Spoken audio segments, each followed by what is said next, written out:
arsala rasulahu bil huda wa dinil haq liyudhhirahu 'ala ad-dini kulli wa kafa billahi shahida bi barakati masjidi Jabal Nur.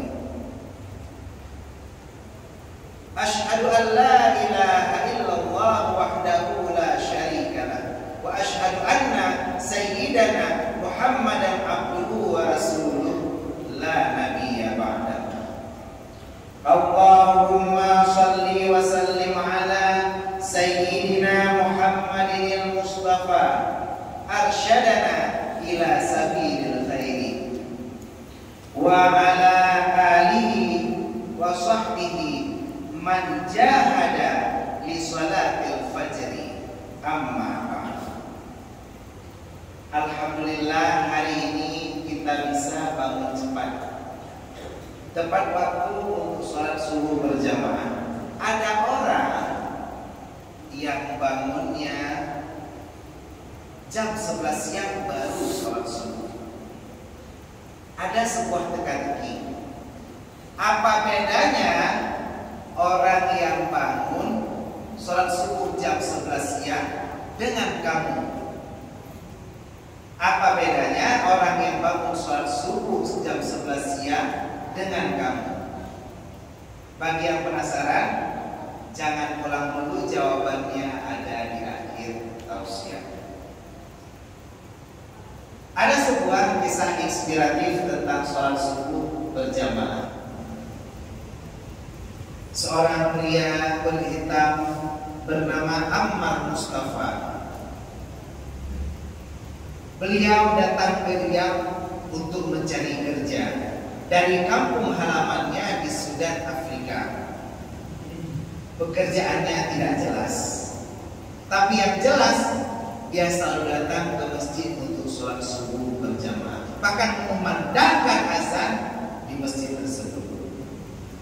Setelah 5 tahun luntang-lantung di Riyadh, arah tak jelas, kerja tak dapat, akhirnya dia berniat untuk pulang ke kampung halamannya di Sudan, Afrika. Tanpa uang sepeser pun, dia beriktikaf di masjid sejak zuhur, asar, maghrib, isya, sampai tertidur di masjid dan bangun untuk mengumandangkan azan lalu sholat subuh berjamaah. Setelah itu dia pun berpamitan meminta izin kepada pengurus masjid. Mereka pun meneteskan air mata. Setelah 5 tahun bersama, tapi apa daya, sang pria Afrika tak juga punya kerja. Dia harus pulang ke kampung halamannya di Afrika. Dia pun berangkat ke bandara. Dia menunggu jadwal penerbangan ke Afrika.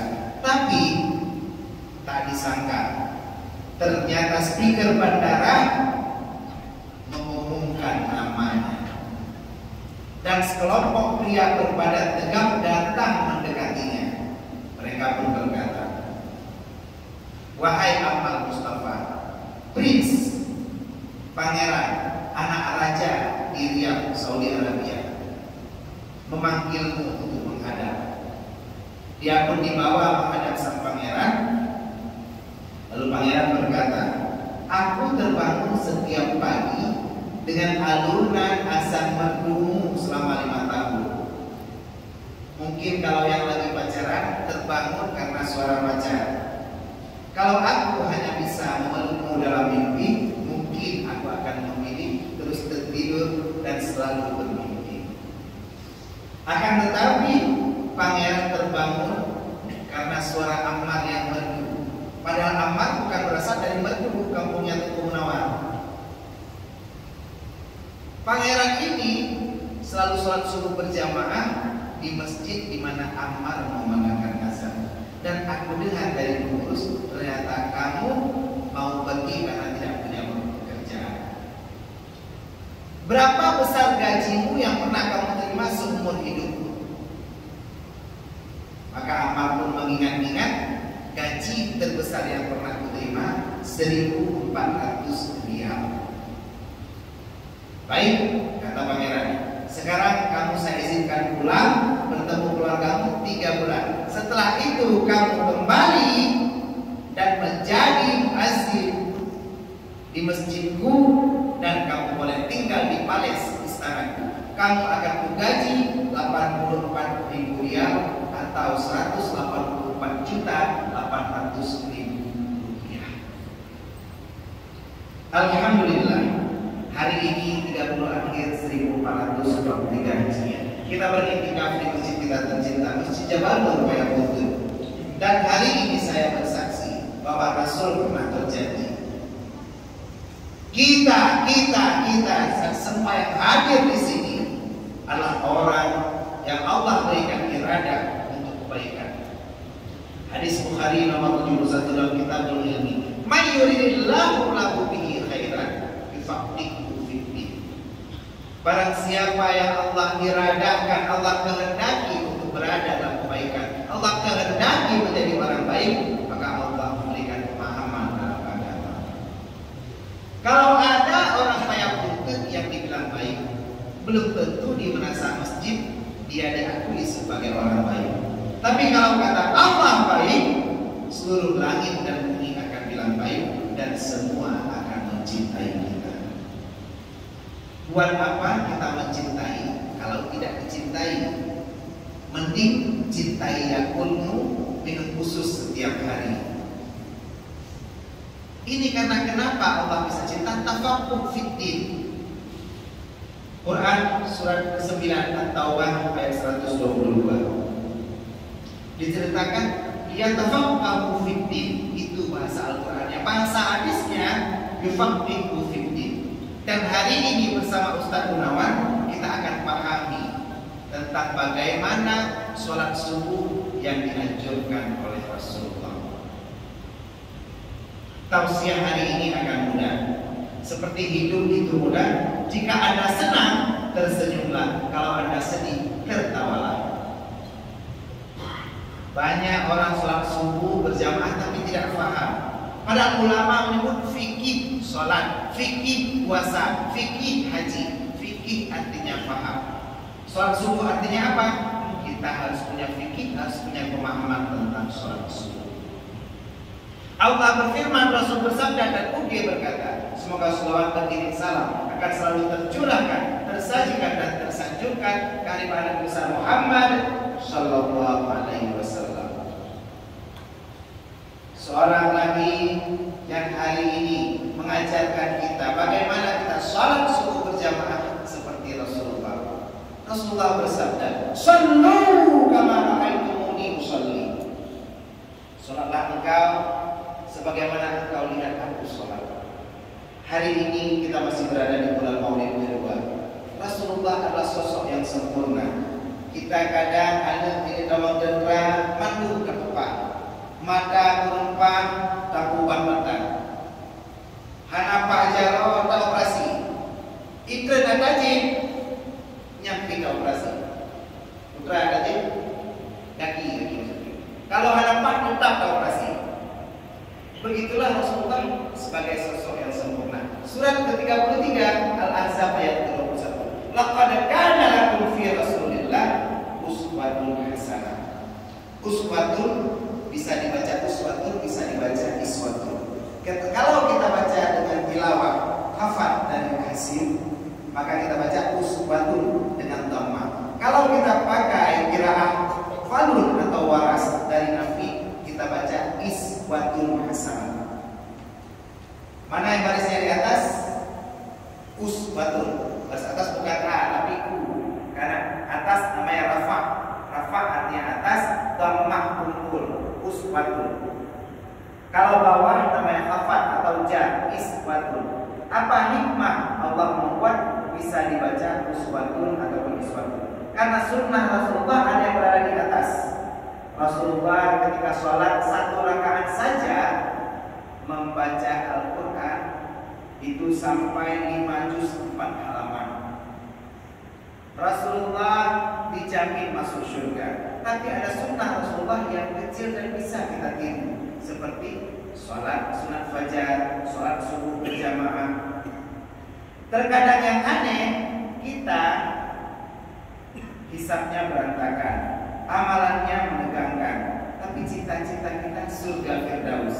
Ini yang aneh.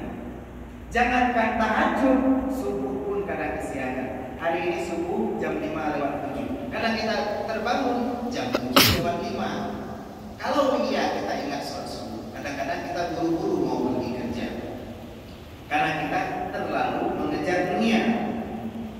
Kenapa? Kita ditekan dengan pekerjaan.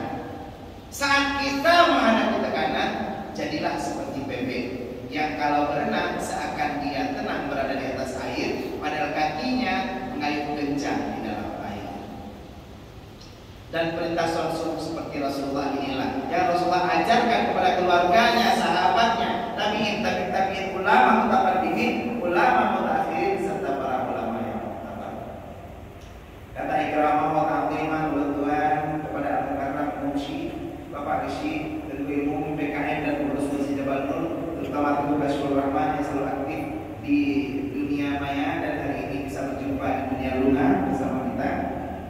Tugu Fadli dan Kadin Tausiah Suku Tas Tugu Gunawan, saudara Tuhan yang mungkin hari ini berhalangan pulang membantu. Kabul Jabar, Tugu Gintung dan ayah anda, ibunda, adinda, serta para abu, abi, abiyah, walid, tentu dan tentu haji serta umi yang hari ini tidak saya sebutkan namanya satu persatu. Kita baru saja sholat subuh berjamaah, karena sholat subuh berjamaah membangun ukhuwah, silaturahmi sebagaimana dalam hadis sholat berjamaah. Polisi pun masuk ke masjid harus buka sepatu. Kenapa? Di situ ada sikap saling menghargai. Malaikat mendoakan kita dari masjid sampai kita pulang. Bagaimana kebersamaan sampai Sayyidina Abu Bakar mau mengorbankan diri untuk Rasulullah. Dan dengan jamaah ini kita bisa membangun komunikasi, kerjasama, serta sama-sama bekerja. Semoga kita selalu bisa mencontoh Rasulullah untuk sholat subuh berjamaah seperti tata cara Rasulullah. Setidaknya ada 4 sunnah Rasulullah yang dilakukan sebelum sholat subuh berjamaah. Dalam hadis dari Ibnu Abbas dijelaskan Rasulullah itu ketika bangun tidur melakukan 4 hal. Hadis ini tersebut dalam Sahih Bukhari dan Muslim. Yang pertama, Rasulullah duduk dulu. Jadi bangun tidur tidak langsung berdiri, bahkan tidak langsung melakukan aktivitas seperti lari pagi, tidak. Rasulullah duduk dulu. Bagi yang hari ini masih melakukan yang salah, mulai besok jangan lagi mengulangi kesalahan yang sama. Masih banyak kesalahan lain yang perlu Anda coba. Berarti yang pertama duduk dulu. Yang kedua, Rasulullah mengusap bekas kantuknya. Jadi tak matanya cuci matanya dengan matanya tajam pokoknya. Yang ketiga, Rasulullah melakukan doa bangun tidur. Alhamdulillahilladzi ahyana ba'da ma amatana wa ilaihi nusyur. Segala puji bagi Allah yang telah mengembalikan rohku dan wa ilaihi nusyur, kepada Allah aku kembali.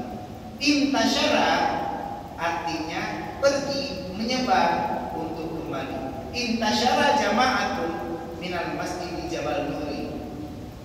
Intisyarlah, pergilah jamaah setelah sholat subuh nanti, setelah tausiah keluar dari masjid Jabal Nur. Karena disebut intisyar, jamaah ini akan pulang, akan kembali lagi untuk sholat zuhur berjamaah. Begitupun kita boleh beraktivitas kemanapun, tapi ingat hanya kepada Allah lah kita kembali. Setiap detik kita ingat untuk cari bekal. Wa ma khalaqtul jinna wal insa illa liya'budun. Cari bekal untuk kembali kepada Allah. Yang terakhir, yang keempat, sunnah Rasulullah, yaitu membaca 10 ayat terakhir dari surat Ali Imran. Sudah baca semuanya? Dijelaskan bahwa Rasulullah selalu membaca 10 ayat terakhir dari surat Ali Imran. Ali Imran ada 200 ayat, berarti dari ayat ke-190. Inna fi khalqis samawati wal ardh wa ikhtilafil laili wan nahar la ayatin li ulil albab. Ayat pertama, alladzina yadhkuruna Allah qiyaman wa qu'udan wa 'ala junubihim wa yatafakkaruna fi khalqis samawati wal ardh rabbana ma khalaqta hadza batila subhanaka wa qina adzabannar. Nah, rabbana ini adalah doa yang kita baca kalau kita melihat bintang di langit. Barang siapa yang membaca doa ini, maka Allah akan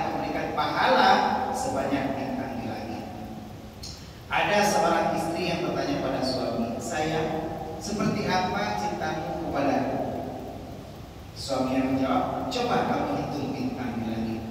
Wow, so sweet. Begitu banyak sehingga tak terhingga cintamu padaku. Bukan. Coba kamu hitung bintang di langit, sungguh kamu nggak punya kerjaan. Kena prank dari suaminya. Baca 10 ayat dari Ali Imran. Rabbana innaka man tudkhilin nar faqad ahsayta wa ma lidh-dhalimin min ansar. Baca terus sampai ayat terakhir, ayat ke-200. Ya ayyuhalladzina amanu sabiru wasabiru warabitu wattaqullaha la'allakum tuflihun. Mulai hari ini kita sudah tahu ilmunya. Bangun tidur, baca 10 ayat terakhir dari surat Ali Imran. Jangan kesiangan, habis bangun tidur mencuci tangan, bersiwak, berwudu. Kalau kita tadi malam ada berhubungan, mandi janabah, lalu tahajud. Upayakan tahajud kita semirip mungkin dengan Rasulullah. Dan setelah tahajud jangan tidur lagi. Mungkin kita pernah dengar kata mutiara, masa depan tergantung pada mimpimu. Kalau kamu mau punya mimpi, maka tidurlah sekarang. Bad agenosis, karena kita ini sudah terbangun, ayo kita kejar mimpi. Imam Syafi'i membagi malamnya menjadi 3, untuk sholat, untuk tidur, dan untuk menulis. Kita walaupun tidak menulis sambil menunggu subuh, istighfar, sholat sunat hajat, sholat sunat taubah, sholat sunat istighfar, ataupun membaca Al-Quran sampai tiba waktunya sholat sunat fajar. Masyaallah muslimin wa suratul mukminin, jika kita mau melakukan suatu ibadah, rumus yang diberikan dalam agama, pelajari dulu apa utamanya. Disebut waktu. Kalau kata Al-Quran, manusia itu akan sulit melakukan aktivitas tanpa tahu AUBS, apa untungnya buat saya. Nah, kalau kita hari ini tahu keutamaan sholat subuh, maka kita akan rajin sholat subuh. Kebalikannya, kalau kita mau melakukan maksiat, kita harus tahu apa dosanya, apa konsekuensinya. Ini disebut wa'id. Berarti wa'ad dan wa'id. Wa'ad adalah janji atau motivasi untuk kita, wa'id adalah ancaman. Kita mau jualan dengan cara yang curang, kita ingat wailul lil mutaffifin, neraka wail bagi orang yang curang. Kita mau berdusta, mau bohong, kita ingat wailul lil mukazzibin, orang yang berdusta pasti akan celaka. Sulit ke kanjai, sulit ke bangkai, kanjai ke laba. Kenapa? Ini adalah kerangan Allah. Jangankan manusia, ikan pun akan selamat kalau bisa menjaga mulutnya. Kita mau bergosip, kita ingat wa'idnya, ancamannya, wala yaghtab ba'dukum ba'dhan. Kalau kita hari ini kaum mau bergosip, maka saat kita menyebut nama orang yang mau kita gosipkan, Ustaz Gunawan, kita belum sebut keburukannya, baru sebut namanya. Saat itu otomatis pahala Anda sholat subuh berjamaah hari ini tertransfer langsung ke orang yang Anda gosipkan. Kalau sudah Anda sebutkan keburukannya, Ustaz Gunawan itu kan mending. Kita sebut 4 keburukan, maka dari 1 keburukannya Allah akan ciptakan berbentuk orang tersebut dari bangkai. Dan saat di akhirat nanti kita diperintahkan memakan bangkai tersebut. Ayyuhibbu ahadukum an ya'kula lahma akhihi mayyitan fakarihtum. Alhamdulillah. Kalau hari ini ada yang membicarakan kekurangan kita, tersenyumlah. Karena dengan kekurangan kita saja mereka perhatian, apalagi dengan kelebihan kita. Yang aneh, setiap pagi kita hidupkan TV, sudah ada berita gosip. Kita disuruh mikirkan tentang orang lain. Artis sudah pada pacaran. Kalau kita yang jomblo, mungkin tadi malam minggu diajak mutar-mutar juga, tapi sama kipas angin. Nah, kalau kita masih mikirin artis, masih mikirin yang lain, kapan kita mikirin keluarga kita? Ada mempromo dah pikir loh, kepudah pikir bulannya. Makanya ini harus kita rubah mulai hari ini. Kita ingat wa'ad dan wa'id. Apa motivasi dan apa ancaman? Kaum ayah Tuhan asal surga Allah, sholat subuh adalah satu-satunya sholat yang memiliki 2 nama dalam Al-Quran. Sholat yang lain cuma disebut satu kali. Maghrib misalnya, Al-Baqarah 115. Walillahil masyriqi wal maghrib. Walaupun itu bukan sholat maghrib tapi arah barat. Tuhur cuma disebutkan pakai isyarat. Tadi kalau ada yang menyimak bacaan ayat kita sholat subuh tadi, aqimis sholata liduluki syamsi ila ghasaqil lail. Dirikan sholat dari mulai tergelincir matahari, itu sholat zuhur. Ila ghasaqil lail sampai malam. Seperti maghrib isya pun di situ. Asar disebut satu kali, wal asri. Tapi subuh disebut dua kali. Ada dua nama sholat subuh. Yang pertama sholat fajar. Wa Qur'an al-fajr disebut sholat fajar. Yang kedua, yang pertama disebut sholat fajar, yang kedua disebut sholat apa? Ada yang tahu? Kalau nggak tahu kira-kira lagu Allahu a'lam. Nggak tahu? Kita sholat tiap hari nggak tahu namanya. Sholat, ya sholat subuh ya ragu-ragu ya. Yang pertama fajar, yang kedua sholat subuh. Kenapa disebut fajar? Kalau Muhammad wa Allah, fajar adalah pancaran kebaikan. Kalau yang terpancar adalah benda yang nyata dan bisa dipegang, disebut infajara. Ditambah wazannya menjadi infajara. Mungkin kita ingat Al-Baqarah ayat 60. Wa istasqa Musa liqaumihi faqul nadrib bi asakal hajar famfajara, maka memancarlah min husnata asyrata aina, memancarlah 12 mata air. Tongkat Musa dipukul, memancar mata air. Tongkat bapak dipukul, memancar air mata. Bapak kena beli tongkat golf, dipukul pecah, patah. Itu biji mata. Baru bulan-bulan patah. Jadi beda tongkat Musa dengan tongkat kita di rumah. Kalau benda yang memancar tidak nyata, tidak bisa dipegang, innya hilang, menjadi fajar saja. Bukan in fajar tapi fajar. Sholat subuh banyak kebaikannya, tapi tidak terlihat, tidak bisa dipegang. Mana yang lebih mahal yang tidak terlihat dengan yang bisa dilihat? Ya, lebih mahal mana yang bisa dilihat dengan tidak bisa dilihat? Ya, lebih mahal yang tidak bisa dilihat. Makanya barang-barang kalau kita belanja di mall, di warung, barang display itu barang pajangan kita tidak beli. Necok ini ke yang mandang balut, necok ini ke yang mandang buku, necok ini ke yang mandang kotak. Kenapa? Karena barang yang sudah nampak harganya jadi murah. Makanya kaum mak dan pernah anak-anak ini yang ditanya supaya membungkus, membalut, menutup auratnya dengan hijab. Karena yang mahal itu yang tertutup. Begitupun kalau kita cari calon suami pasti akan cari yang terjaga, yang mahal. Calon suami yang rajin sholat subuh berjamaah, bukan calon suami yang malas, kerja nggak mau, ngaji nggak mau, main game rajin, lalu di status Facebooknya membuat akan indah pada waktunya.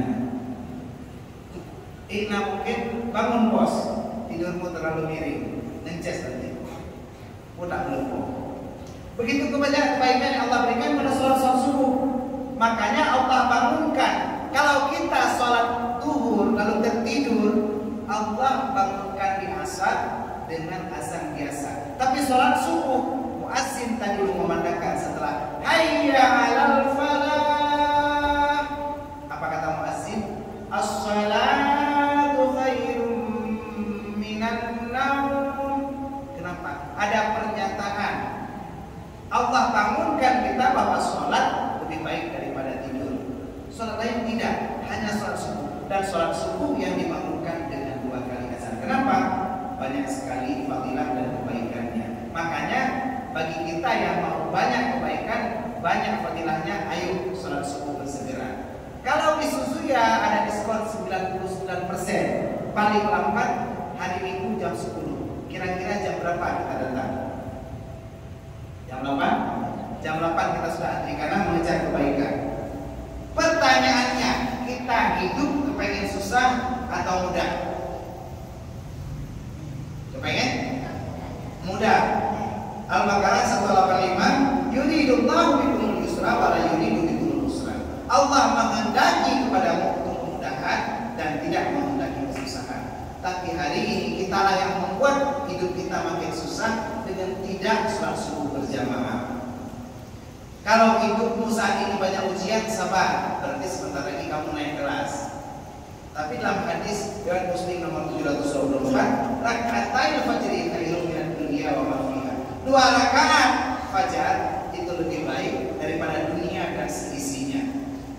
Kalau misalnya di Masjid Payakumbuh dibuat pengumuman kepada para jamaah subuh yang mau sholat subuh berjamaah besok Senin akan dapat uang Rp500.000 per orang khusus untuk 50 orang. Kira-kira jam berapa kita datang ke masjid? Jam 2? Saya yakin ada yang iktikaf di Masjid Isya nggak boleh. Kenapa? Rp500.000 hanya untuk 50 orang pertama. Siapa besar Rp500.000 dengan dunia dan seisinya.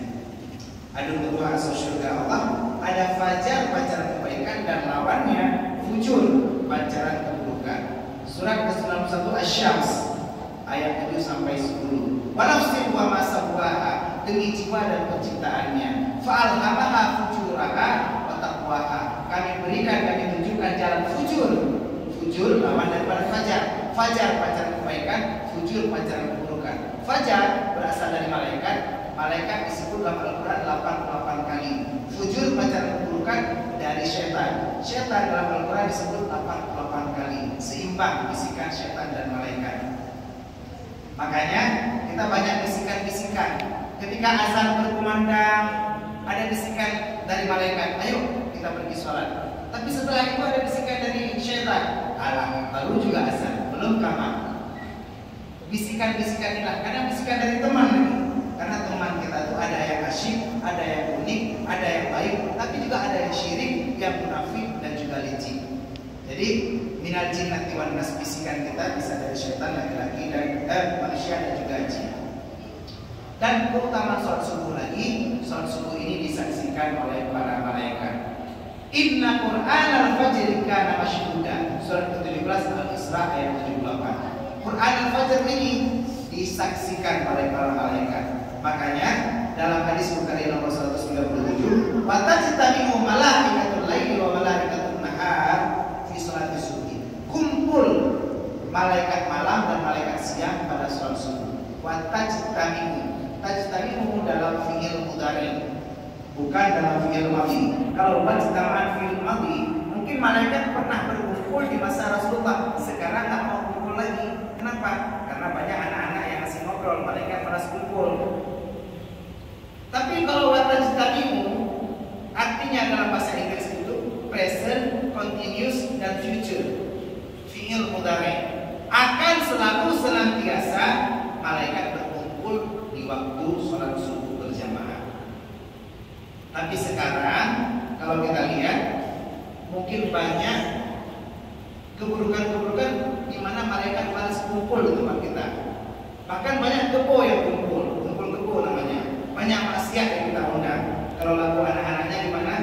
Tinggi-tinggi, dipsi, lala, oh, tolol abis. Kenapa tolol? Karena maksiat diundang, malaikat diusir. Begitu maksiat mengundang musibah. Kemarin Gunung Semeru sudah mengeluarkan erupsi, dan akan begitu banyak musibah yang terjadi kalau kita selalu melakukan maksiat. Hari ini kita kumpulkan malaikat. Wa tajtami'u malaikat. Malaikat artinya banyak malaikat. Kalau satu malakun, mungkin kita pernah dengar cerita Nabi Yusuf. Ma hada basyaran in hada malakun karim. Ini bukan manusia tapi malakun. Nah, malakun ini malaikat sendiri. Mungkin kalau kita dengar malaikat maut, qul yatawaffakum malakul mauti, diwafatkan oleh malakul mauti, malaikat maut juga sendiri. Dalam sebuah jurnal, setiap detiknya 3 orang lahir dan 1 orang meninggal. Jadi kalau kita lihat orang lahir itu ada berbagai macam. Ada yang lahirnya kidal misalnya. Kidal itu saya baru tahu ternyata kidal kepanjangan kiri dari lahir, jadi kidal. Kalau kita biasa pakai tangan kanan untuk beraktivitas hari lahir, singkatannya qadar.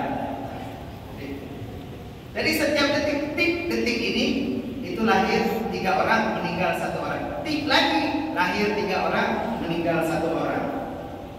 Kalau kita mau bisa menghindari maksiat, tipsnya ingat, siapa tahu kalau aku mengerjakan maksiat, aku meninggal di detik itu. Jadi kita persiapkan bekal sebelum kita pulang. Pulang adalah hal yang enak. Biasa kita kalau di sekolah anak-anak, hari ini Pak Guru ada rapat, kalian boleh pulang. Boleh, semua senang kan? Senang kalau kita pulang. Tapi Ustaz umumkan hari ini, Bapak Ibu semuanya, besok kita akan pulang menghadap Allah Subhanahu wa Ta'ala. Senang? Kenapa gak senang? Kan pulang juga. Ya kita sedih karena belum punya bekal. Takut tadi jawab senang, takut betul-betul meninggal pula besok. Tapi jawab sedih juga betul ya. Persiapkan bekal dulu. Jangan menunggu waktu yang tepat untuk sholat subuh yang berjamaah, karena tidak ada waktu yang tepat untuk orang yang selalu menunggu. Ada waktu asal surga Allah di Masjid Jabal Nur. Setiap subuh ada berapa saf? Ada 1 saf ya, atau 2 saf. Hari ini jangan ada atas. Besok-besok perbanyak sholat subuh berjamaah. Ada yang sholat subuhnya cuma sendiri datang, imamnya aja yang azan, imamnya yang qamat, imamnya yang jadi imam, dia juga jadi makmum. Dia lagi yang tutup masjid. Ada kejadian? Kalau hari ini saya datang bawa uang 1 miliar untuk yang sholat subuh,